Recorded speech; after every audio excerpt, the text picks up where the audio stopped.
Hey guys, what's going on? Welcome to Jay Speak. This week we answer questions. First question, do I prefer Les Pauls with or without a pickguard? You know, I think it depends on the Les Paul. Honestly, sometimes I will go back and forth. I will take pickguards on and off Les Pauls just because I want to look at them more. Like for example, the two in the back, pickguard on all the time. I do take the pickguard off the gold top from time to time, so I'm sure you've seen it in a video without a pickguard. For example, this traditional, I have the pickguard off.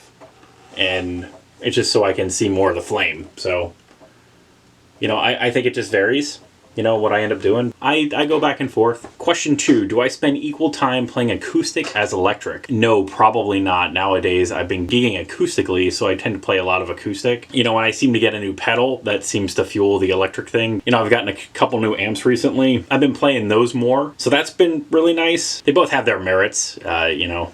There's the pros and cons of playing acoustic and electric. It's a little different going back and forth between them because I play with a lot heavier gauge on an acoustic guitar versus an electric guitar. And then, you know, everything kind of feels different, but I use a Gibson Hummingbird, so the neck is probably more familiar to me than some other acoustics I've played. That's kind of nice. Right now, I probably play more acoustic than electric, but I don't know that that's not necessarily by choice. It's just kind of by design with the gigs lately.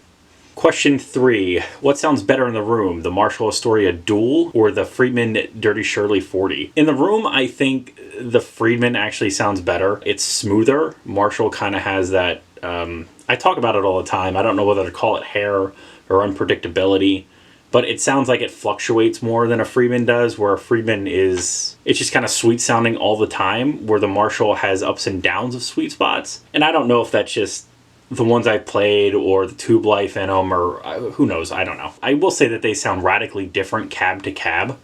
You know, a 112, you know, with the Marshall or the Friedman, any of the 212 cabs. I had the Marshall Silver Jubilee cab, I can't remember the name of it. I think it was the 2536. And I had tried a bunch of different speakers in it. I did a lot of amp comparisons with them, and honestly, just really depending on the guitar or the speakers I had in it with the amp, some of them sounded really good and some of them didn't. The mics were positioned the same. I don't know. That cab was kind of hairy to me for whatever reason. I do think the Friedman sounds better in the room. I think Dirty Shirley is probably my favorite amp that I've played in a room. It just sounds good all the time. Now, I'm not saying that the Astoria Dual is terrible by any means, because it's not. It's actually probably one of my favorite Marshalls I've ever played. It's a great amp, and I like the color scheme. I know a lot of people think it's ugly, but I kind of like it. The blue and cream was nice. I do think they sound unbelievably similar, though, you know, to echo your comment. They are very similar. I just think there's, like, that difference in smoothness to, like, hairiness.